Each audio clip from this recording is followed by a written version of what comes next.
दोस्तों, एक बार फिर से स्वागत है हमारी आज की वीडियो में और मैं एडवोकेट नरेश कुमार आपका स्वागत करता हूं। दोस्तों, आज की यह वीडियो में हम बात करेंगे एक ऐसे जजमेंट के बारे में जो कि हर परिवार के लिए बहुत ही ज्यादा महत्वपूर्ण है।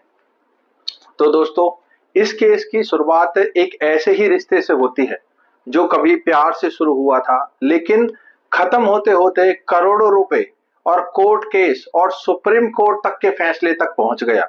यानी कि ये जो रिश्ता था एक प्यार से शुरू होकर कोर्ट तक पहुंच जाता है। यह कहानी है पति और पत्नी के बीच हुए विवाद की, जो धीरे धीरे इतना बढ़ गया कि मामला सीधे सुप्रीम कोर्ट तक चला गया। दोनों की जो शादी हुई थी वह बहुत ही सामान्य तरीके से हुई थी और कुछ समय तक दोनों पति पत्नी के बीच में सब कुछ ठीक था। इस दौरान उनके एक बच्चा भी हुआ।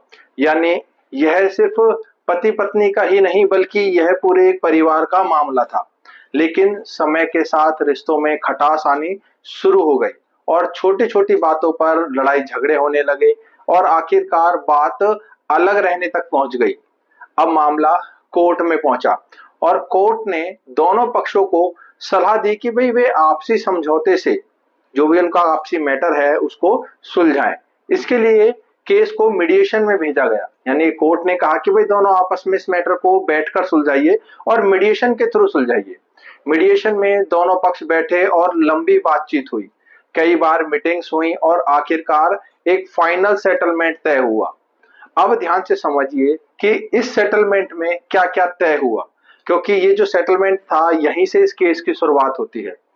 कुछ सेटलमेंट अमाउंट लगभग 25 लाख रुपए से लेकर 75 लाख रुपए तक के बीच में तय हुई और साथ ही 14 लाख रुपए गाड़ी के इसमें तय हुए, जिसमें जो पेमेंट थी वह अलग अलग स्टेज पर पेमेंट करनी थी। ये सारी चीजें सेटलमेंट में तय हुई और आपस में बातचीत के थ्रू जो सेटलमेंट उनके हुए थे। तो पहली किस्त के रूप में 10 लाख रुपए जो थे वह देने की बात हुई। दूसरी किस्त में 15 लाख रुपए के आसपास की रकम तय हुई, जो आगे कानूनी प्रक्रिया के दौरान देनी थी। और बाकी की जो बची हुई रकम थी वह तलाक की अंतिम डिग्री के समय देने की बातचीत का तय हुआ कि भाई इस तरीके से हम पूरी पूरी रकम को देंगे। इसके अलावा पत्नी को उनके जो कुछ गहने थे और सामान की जो चीजें थी वह भी वापस करनी होंगी पति के द्वारा। तो ये सारी चीजें मीडिएशन में सब चीज तय हुई। अब तक सब कुछ ऐसा लग रहा था कि समझौता जो हुआ था वह समझौते के अनुसार ही सारा काम हो रहा था। पति ने अपनी तरफ से पहली किस्त यानी कि जो 10 लाख रुपए थे वह भी अपनी पत्नी को दे दिए थे। लेकिन यहीं से कहानी का जो बड़ा मोड़ है वह आना शुरू होता है। पत्नी ने अचानक अपना रुख बदल लिया और पत्नी जो कहती है, उसने कहा कि वह अपने इस समझौते से संतुष्ट नहीं है और उसने अलग से घरेलू हिंसा यानी कि डीवी एक्ट का केस भी पति के खिलाफ फाइल कर दिया। अब सिर्फ इतना ही नहीं, पत्नी ने अपने नए केस में एक बहुत बड़ा दावा भी किया।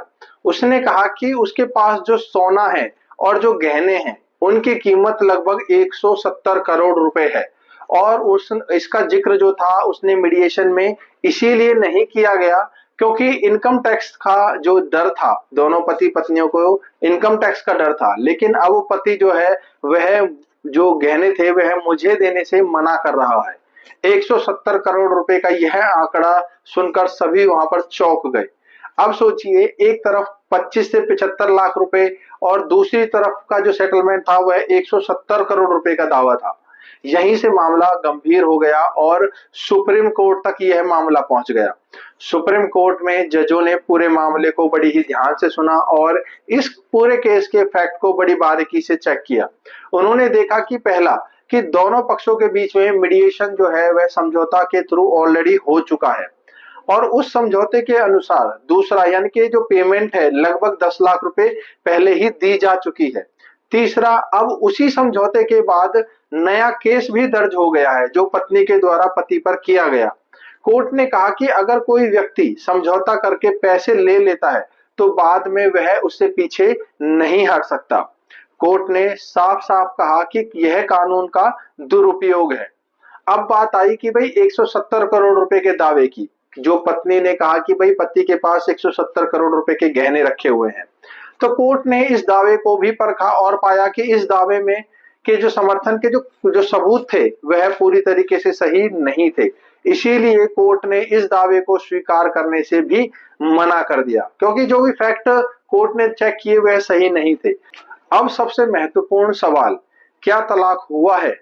हाँ, कोर्ट ने यह माना कि जब दोनों पक्ष पहले ही आपसी सहमति से अलग होने का फैसला कर चुके हैं और सेटलमेंट भी हो चुका है, तो उस आधार पर तलाक को आगे बढ़ाया जा सकता है। कोर्ट ने बिल्कुल साफ-साफ शब्दों में कहा। और कोर्ट ने यह भी कहा कि मीडिएशन में हुआ समझौता एक वैध और बाध्यकारी समझौता होता है, और यदि दोनों पक्ष मीडिएशन में हुए समझौते को अपनी मर्जी के अनुसार लेकर चलेंगे, तो फिर मीडिएशन में जो व्यक्ति बैठता है, जो एडवोकेट्स बैठते हैं, उनकी कोई भी अहमियत नहीं रह जाएगी। इसीलिए कोर्ट ने साफ-साफ कहा कि यह एक जो समझौता हुआ है, यह एक बिल्कुल वैध समझौता है और दोनों पक्षों को यह मानना होगा। इसीलिए उस समझौते को भी लागू किया गया, क्योंकि कोर्ट ने साफ-साफ कहा कि भाई जो मीडिएशन जो होती है वो एक कानून के अनुसार ही की जाती है। और अंत में कोर्ट ने पत्नी के द्वारा दायर की गई केस को खारिज किया और यह स्पष्ट कर दिया कि समझौते के बाद मुकरना स्वीकार नहीं किया जाएगा। और जजेस ने अपने जो अधिकार थे आर्टिकल 142 का इस्तेमाल किया और पति और पत्नी को डिवोर्स दिया। यह डिवोर्स इरिट्रेबल ब्रेकडाउन के आधार पर ही दिया गया। और दोस्तों, इस फैसले का एक बहुत ही बड़ा संदेश जाता है कि अगर आप कोर्ट में जाकर समझौता कर लेते हैं, पैसे भी आपस में एक दूसरे को दे देते हैं और फिर पीछे हटते हैं, तो कोर्ट इसको बर्दाश्त नहीं करेगा। तो दोस्तों, इस केस में हमें यह सीख मिलती है कि जो समझौता है वह बड़ी ही सोच समझकर करना चाहिए, और एक बार अगर समझौता कर लिया तो फिर उसे निभाना भी चाहिए। तो दोस्तों, अगर आप ऐसे ही सुप्रीम कोर्ट के जो फैसले हैं उनको बड़ी ही आसान भाषा में समझना चाहते हैं, तो दोस्तों चैनल को अभी सब्सक्राइब करें और साथ ही बेल आइकन दबाना ना भूलें, ताकि हमारे द्वारा जो भी कानून की जानकारी आपको दी जाती है वह जानकारी आप तक सबसे पहले पहुंचे, क्योंकि हमारे द्वारा दी गई जानकारी आपके लिए बहुत ही ज्यादा महत्वपूर्ण होती है। तो दोस्तों, जल्दी से चैनल को सब्सक्राइब करें, और अगर आपका कोई क्वेश्चन है जो आप हमसे पूछना चाहते हैं, और तो आप जल्दी से हमसे कमेंट में पूछ सकते हैं। मैं आपके हर कमेंट को पढ़ता हूं और उस पर रिप्लाई भी जरूर देने की कोशिश करता हूं।